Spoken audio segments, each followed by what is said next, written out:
الله عنهم ورضوا عنه ذلك لمن خشي ربه۔ گویا یہ کام مشکل ہے، مگر جس کو اللہ عز و جل نے ہدایت دے دی اس کے لیے وہ کام مشکل نہیں ہوتا۔ بات بیان کرنے کا مقصد یہاں پر یہ ہے کہ ابراہیمی قبلہ جو تھا وہ کعبۃ اللہ تھا۔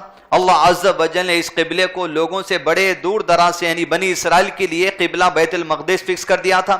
اس کے بعد جیسے اللہ کے نبی صلی اللہ علیہ وسلم کی شریعت آ چکی، مدینہ ہجرت کرنے کے کچھ ہی دنوں بعد اللہ سبحانہ وتعالی نے قبلے کو تبدیل کر دیا کعبۃ اللہ کی طرف۔ سالوں سے موسیٰ علیہ السلام، عیسیٰ علیہ السلام، ہارون علیہ السلام کے زمانے سے قبلہ وہی تھا۔ یہود اور نصارہ اسی قبلے کو مانا کرتے تھے، عرب کے لوگ بھی اسی قبلے کی طرف تھے، لیکن اللہ کے نبی صلی اللہ علیہ وسلم کی چاہت تھی کہ دوبارہ ابراہیمی قبلہ لوٹا دیا جائے۔ اللہ تعالیٰ نے آگے کی آیت میں کہا، ہم بار بار آپ کا آسمان کی طرف نظر اٹھانا، آپ کے دل کے ارادے کو جانتے ہیں کہ آپ چاہتے ہیں قبلہ دوبارہ یہ ہو جائے۔ اللہ عز و جل نے کہا اب رخ پھیر لیجئے۔ مدینے میں آپ صلی اللہ علیہ وسلم تھے ایک مسجد میں، جس مسجد کو آج قبلتین کہا جاتا ہے، یعنی دو قبلوں والی مسجد، وہ آج بھی مدینے میں ہے، جہاں پر آپ حج یا عمرہ کے لیے گئے تو زیارت کے لیے جا سکتے ہو۔ اس پہ مارک بھی ہے کہ پہلے قبلہ کہاں تھا، اب قبلہ کہاں ہے۔